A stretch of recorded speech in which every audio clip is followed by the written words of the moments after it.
Well, hello everybody. I'm so glad that you're here and watching this video. Tonight we have, or today, whatever time of day you're watching, we've made it to the book of First Timothy now. We've finished up First and Second Thessalonians. So we're going to continue our study just going in order as the books appear in the New Testament here. And I'm really excited about this. I hope it's going to be really good and beneficial for you.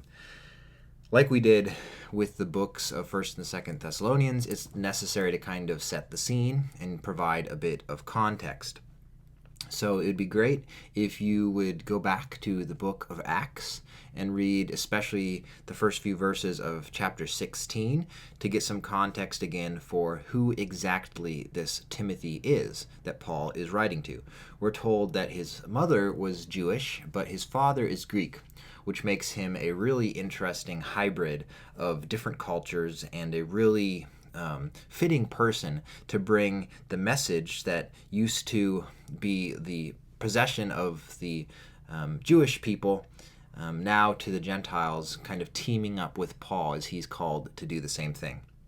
One of the most shocking things, I think, we learn about Timothy is the fact that he was circumcised as an adult, which I imagine would have been an extremely painful and unpleasant thing back in those days without the same types of pain medication we have now. And the craziest thing is that Timothy didn't have to do that. Just the chapter before in Acts, in chapter 15, we see the Council of Jerusalem decided that it was not necessary for Gentiles to become circumcised. So Timothy didn't have to become circumcised, but he did this presumably as a way to win over the hearts of people. And I think this gives us a bit of insight into Timothy.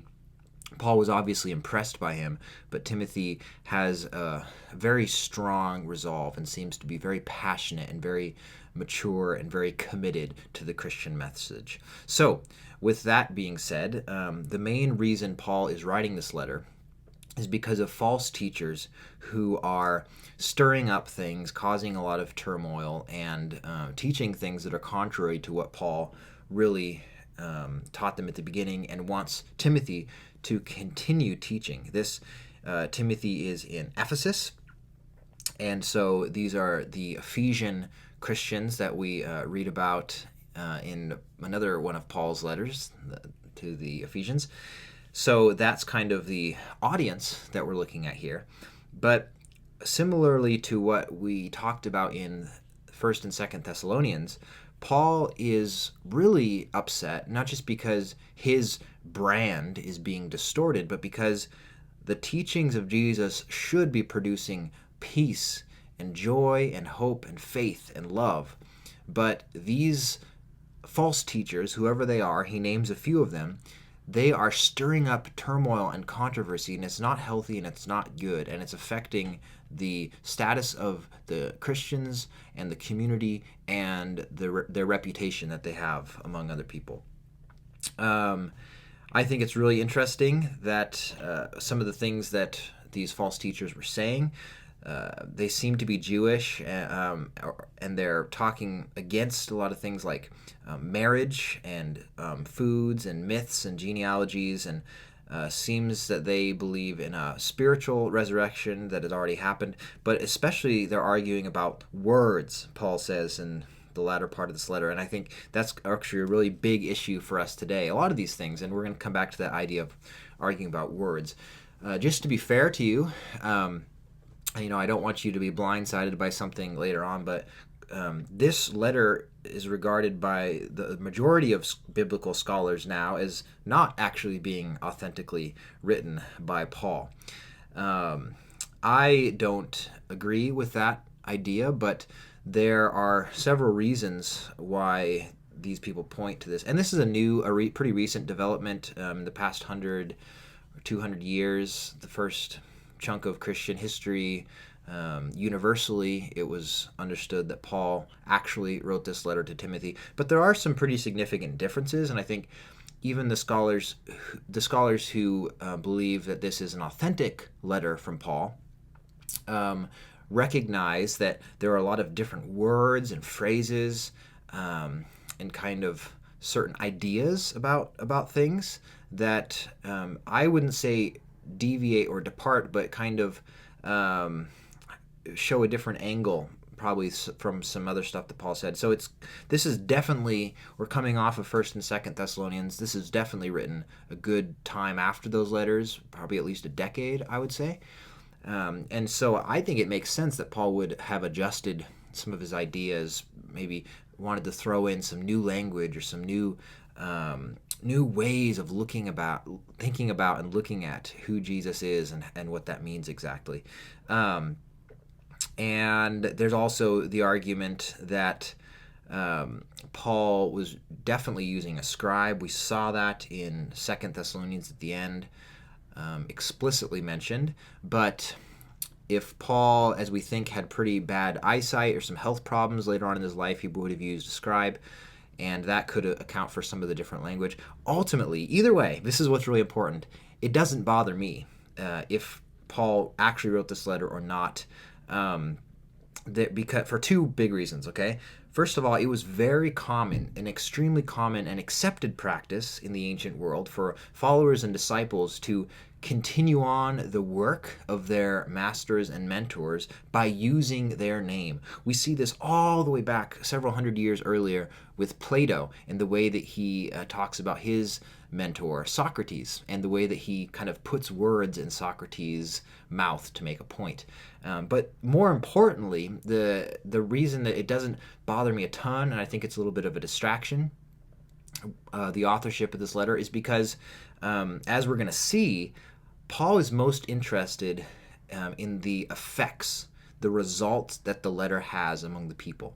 And I know for sure that this letter, in my life, in my family, and in churches that I've been a part of, has produced and resulted in love. And so, kind of like what Paul says elsewhere, it doesn't matter so much if it was Apollos or Paul. If this message is producing love, then I can wiggle a bit on whether or not Paul actually was writing these words with his own hand. Okay? So, and then the last thing I was going to mention with these kind of words, we're not going to get to it actually in this first section tonight. I want to cover chapters 1 and 2. But a lot of the modern arguments, scholarly arguments about this book, do focus in on words and choices of grammar and things like that. And Paul, or the author of this letter, specifically calls out people who get into arguments about words. So I think there's a really big irony there. Anyway, let's launch in to the kind of beginning of this letter. We're going to look at chapters 1 and 2. This is a lot to cover, so stick with me. This video might be a little longer than some of the others. And there's a big issue that we're going to tackle regarding women and their role in the church. So this, in some ways, is one of the infamous passages in the Bible, and I think it requires a lot of care. First of all, I want to point out right off the bat in verse 1, when Paul talks about Jesus Christ of God, our Savior, that word is another way that Paul is contrasting or setting up opposition to the emperors of Rome at the time, because that word was used by them to describe themselves in different kind of imperial edicts and announcements and things. So that is just a continuation of what we've seen in 1st and 2nd Thessalonians already. And I love this idea in verse 2 where he says to Timothy, my loyal child. Literally it says legitimate child, because in the faith, because other people who Paul had kind of mentored or worked with have abandoned him. And he's saying Timothy is a legitimate child because he hasn't abandoned Paul yet. And this reminds us of the way that Paul was talking about the Thessalonian Christians as his children. He was saying, kind of portraying himself as both father and mother. I think one of the most important parts in this whole letter, as I already mentioned, is in verse 5, where Paul says the aim of the instruction that he wants Timothy to share is love that comes from a pure heart and a good conscience and sincere faith. That word sincere literally means without hypocrisy. And so that sets up the contrast with what these teachers are doing. The things that they're talking about is not resulting in love. It's not helping the believers in Ephesus to become more loving, less hypocritical, more genuine, and pure in heart. It's causing turmoil and arguments and strife and disagreements. And to Paul, that is evidence that what they're teaching is wrong. And the flip side of that is, if love, true biblical Christian love, like Jesus modeled for us, if that is the result, then whatever the person is teaching must be right. Okay?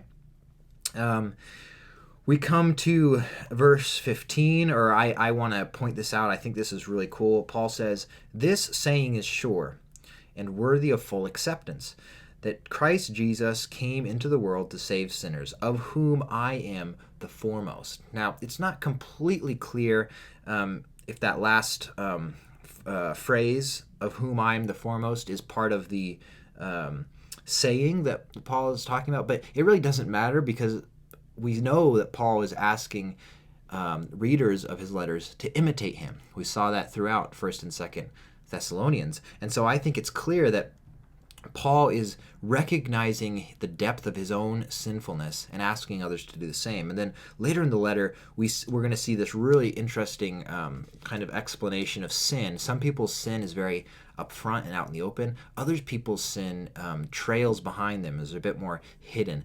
And the reason I think this is really cool, or it's neat for me, is because we're able to know the depths of our own sinfulness better than anybody else except God. And so we always can be aware of the fact that Jesus died for sinners, and the fact of how deeply that is true for us, how deeply we are sinners, rather than, and that should always remain foremost, because if it doesn't, we can begin to lose perspective and point fingers at the sin and the depravity of other people. Which is certainly true, but we know our own sinfulness better than the sinfulness of anybody else, and that needs to remain at the top. Next thing I just want to quickly touch on is in verse 18, when Paul has this interesting mention about the prophecies. He says, tells Timothy, he's giving you these instructions in accordance with the prophecies made about you earlier. And for some Christians in America and the Protestant traditions, prophetic practices seem to be a bit foreign or strange or confusing. This, we think, is probably words that were spoken over Timothy when he became ordained or recognized as kind of a leader in the church. And I think this is actually pretty cool. It may stretch some of us who are unused to prophetic kind of practices like this, but it's not. This gets into a much deeper issue about prophecy in the Bible. Sometimes people tend to think that a prophecy is a prediction about an exact event that's going to happen. That's sometimes part of it, but that's not the big picture, not the full picture. I think prophecy here and best understood in a lot of cases is just somebody speaking words of God to you as kind of as a mouthpiece of God. That's what the word prophet literally means, and helping you get another perspective that you wouldn't be able to get on your own, and kind of giving you insight from God and encouraging you in ways that you can't completely get on your own. I like this image again. God speaks to us in stereo, right, left, right sounds, not just in mono, and we hear about God and from God through his people, through his messengers. Okay, I just thought that was a neat thing to bring up. Okay, moving into chapter 2 now. That was a really quick run through chapter 1, but I think it's sufficient for now. I've been really struck by the beginning of chapter 2. Paul says, first of all, I urge that supplications, prayers, intercessions, and thanksgivings be made for everyone, for kings and all who are in high positions, so that we may lead a quiet and peaceable life in all godliness and dignity. First of all, I think this is a really timely and fitting message for us, the importance of prayer for our world and for our leaders. We think probably Timothy is organizing like prayer meetings, people getting together and doing this corporately, not just in their prayer closets, which is really cool. But the thing that struck me most is that verse 2, it says, praying for these kings and all who are in high positions, and then it switches the focus so that we may lead a quiet and peaceable life. And there's something really profound here, that prayer is not just,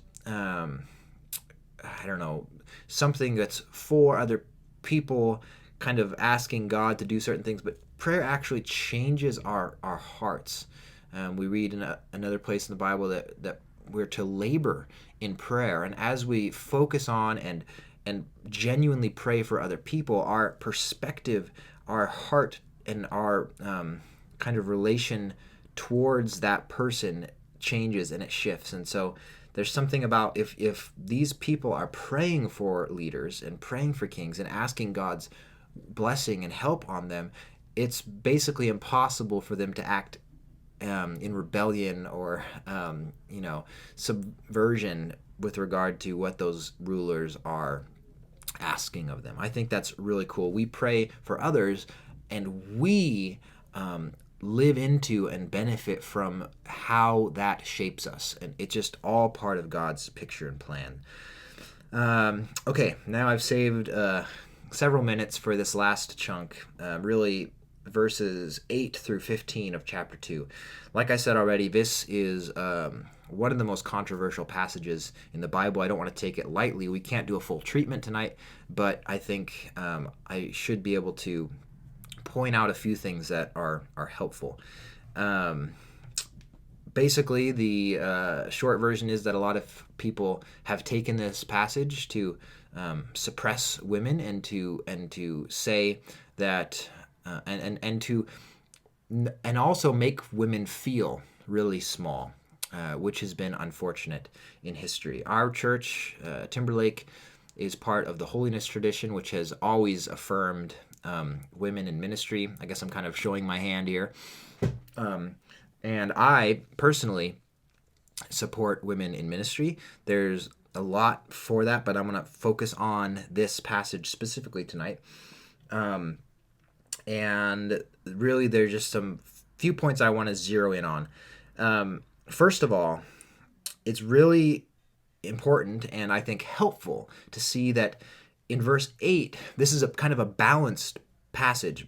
Paul actually begins by addressing men. So often we focus on the way he's talking about women, but he first starts off by addressing men who have been kind of troublemakers. In verse 8, he says he wants these men to pray, lifting up holy hands without anger or argument, implying that they had been getting really angry and arguing with each other and causing, kind of disagreements and controversy.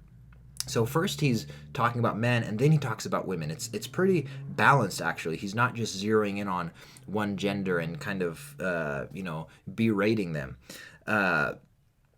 Another thing that I think is interesting, some other commentators point this out sometimes. In the letter of 2 Peter, we're told, or Peter remarks, that some things in Paul's letters are sometimes hard to understand. I think that's helpful when we're thinking about these passages today. What even in Paul's own time, people sometimes read things that Paul said and thought, wait a minute, that doesn't make sense. What exactly is Paul trying to get at here? But there's also some weird kind of grammatical stuff happening at one point, so it makes sense that this has been a controversial passage. Lots of different people have said different things about it, but generally I think there are at least 4 different views that have been, or conclusions that have been drawn from this passage in chapter 2 of 1 Timothy. First of all, the first conclusion is that women should never, ever lead or have leadership positions, period. That's kind of the most radical, and a lot of people have taken that position before. The second one has to do more with wives and their relationship with husbands, because some of the words here can be taken in that way. So it's saying that really wives should never overtake or usurp or step above their husbands in that relationship. Third view is that getting more open regarding women in ministry is that women who are uneducated or untrained or not ordained, of course, should not be allowed to teach or lead or instruct others. But once those women have been instructed and trained and prepared and approved by the church community, then they should be allowed to lead. Okay, and then the fourth view, which is gives kind of the most open, probably the view generally that I would be in with a few caveats, is that Paul is talking about a specific situation in Ephesus.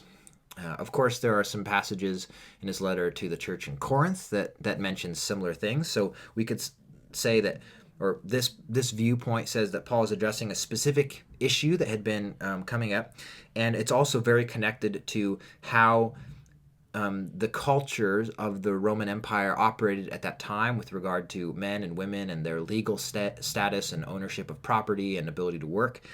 And so we are permitted, or it makes sense for us to take a different position today given our culture and our situations in church, okay? So now I'm going to say a few things more about this passage, because another difficult part, besides just Paul not permitting women to teach, is this this idea, where he goes back to the story of Adam and Eve. And I think a lot of people take offense, especially to Eve as the transgressor, and then the fact that he says in verse 15, women will be saved through childbearing. That seems very backwards in our context today. So a few things about that. Again, I don't have time to unpack them all, but just a few things that I think can help us think clearly about this passage. Paul very clearly speaks quite highly of other women in other places, in other letters. And we know that he worked with prominent women who were leaders in the church. So we have Priscilla, Phoebe, Junia.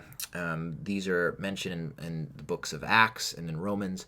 And so I think it's not accurate to simply say that Paul hates women and is super against them and is kind of misogynistic or something like that. That's simply not the case. We know that he had good and healthy relationships with women who were leading, who were doing prominent things in the early church. Okay. Point number 2. This deals with the story of Adam and Eve. Man, Genesis is a profoundly rich and beautiful book. It's very, very old. The language that it uses is very, rich and dense. I wanted to read what one commentator says about Genesis 3, where this passage is drawing from. It says, the exchange between the snake and the woman is a masterpiece of ambiguity and half-truths. And I remember when I was studying Genesis in Bible school and reading the Old Testament in Hebrew, I just was overwhelmed by, there's word plays, and there's they're called chiasms, kind of these symmetrical little things that take place, and lots of kind of profound things that get into the mystery of who we are as humans and how we respond and react to temptation and relate to each other. But to keep it simple, we need to remember that Adam was with Eve. We read that in Genesis 3, verse 6. So it gets to the idea, well, we really can't understand Genesis 3 if we don't understand what it says in Genesis 2:24. It tells us that Adam and Eve became one flesh. And so to single out Eve is saying, well, Eve is the one who gave in to temptation. And this has been, the church has said this for 2,000 years, basically. It pointed the blame at Eve. There's reasons for that. But I think that's missing some of the mysteriousness and the nuance of a man and a woman becoming one flesh, and the way that they interact with each other and want to please each other and want to care for each other. I personally think that in this passage, coming now back to 1 Timothy, I think that the sexual undertones are missed a lot of the time. It's probably true that the more prominent thing Paul is getting at here is the fact that these women are wearing clothes that are expensive. So he talks about the gold and the pearls and the expensive nature of their clothes. That's probably the most prominent thing. But I think I'm in the clear saying this, that generally it's other women who notice the expensive nature of women's clothes. I think I'm allowed to say that. Men, on the other hand, tend to not care so much about the price of those clothes, but how those clothes make a woman look, which I think is one of the main reasons why women tend to adorn themselves with these things, is so that they can be attractive to men. So I think that a significant part of this is we need to consider the way that these women in church are causing people in the community to look at them, to focus on them, and probably to get men attracted to them. Several places in the Bible, especially the book of Proverbs, portray and discuss and warn about how attractive women can kind of get a foothold and gain power over men who are attracted to them. And so this passage is talking about a power struggle between women and men. And Paul's saying, I'm not permitting a woman to overstep or to, to teach other men.